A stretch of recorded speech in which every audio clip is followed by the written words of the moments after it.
नमस्कार, छत्तीसगढ़ फर्स्ट में आप सभी का स्वागत है। मैं कंचन कोसले। आज की टॉप 10 न्यूज। कृषि कानूनों का विरोध कर रहे पंजाब के किसानों से 3 दिसंबर को बातचीत करेगी केंद्र सरकार। केंद्रीय कृषि मंत्री नरेंद्र सिंह तोमर ने कृषि कानूनों का विरोध कर रहे पंजाब के किसानों को 3 दिसंबर को दूसरे दौर की बातचीत के लिए बुलाया है।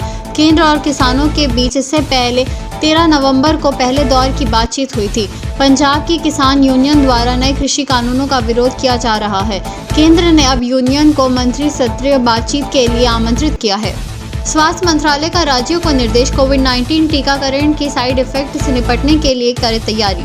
केंद्रीय स्वास्थ्य मंत्रालय ने राज्यों और केंद्र शासित प्रदेशों को कोविड-19 टीकाकरण के बाद प्रतिकूल घटनाओं की निगरानी से निपटने के लिए आवश्यक कार्रवाई करने का निर्देश दिया है।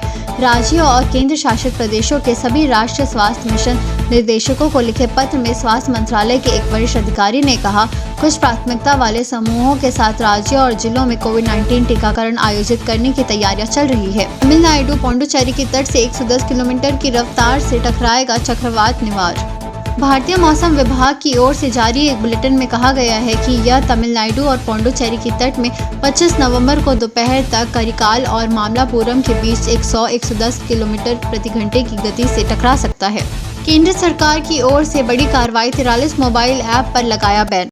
पूर्वी लद्दाख में चीन के साथ जारी संघर्ष के बाद भारत सरकार लगातार चीनी ऐप्स पर कार्रवाई कर रही है। मंगलवार को भारत सरकार ने 43 और चीनी ऐप्स को बंद करने का ऐलान किया है। केंद्र सरकार ने सूचना प्रौद्योगिकी अधिनियम की धारा 69(a) के तहत भारत में उपयोगकर्ताओं द्वारा एक्सेस करने वाले 43 चीनी मोबाइल ऐप्स को बैन करने का फैसला लिया है। सरकार को इन ऐप्स को लेकर शिकायत मिली थी। बताया जा रहा है कि ये ऐप्स भारत की सुरक्षा और कानून व्यवस्था के लिए खतरा पैदा कर सकते थे। इसे देखते हुए सरकार ने एहतियात कदम उठाते हुए इसे बैन कर दिया है। केंद्रीय नेतृत्व पर बयानबाजी, सीएम भूपेश बघेल ने कहा, कांग्रेस पार्टी एक विचार है और इसका कोई ढांचा नहीं होता, नींव होती है।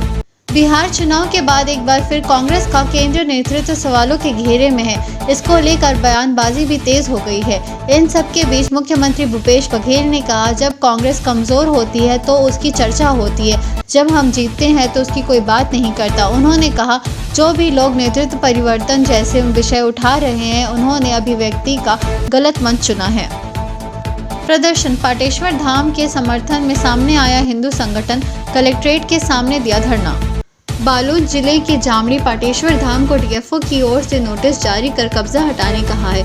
इस तरह बार बार नोटिस भेजा जा रहा है। इस संत समाज के लिए एक षड्यंत्र बताते हुए हिंदू संगठनों ने सोमवार को कलेक्ट्रेट के सामने धरना दिया और डीएफओ के खिलाफ कार्रवाई की मांग की। धरने के बाद राज्यपाल के नाम ज्ञापन सौंपा गया।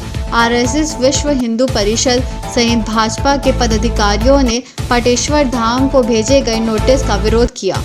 एबीवी यूनिवर्सिटी अंतिम की जगह फर्स्ट सेमेस्टर के सब्जेक्ट्स का कर लिया चयन, पर्यावरण में 3000 छात्र फेल।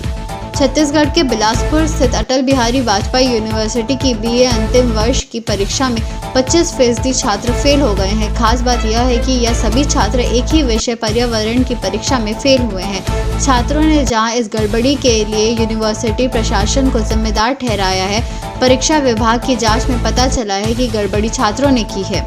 चीन के 3 शहरों में कोविड-19 के मामले मिलने के बाद हाई अलर्ट, लाखों लोगों के हो रहे टेस्ट।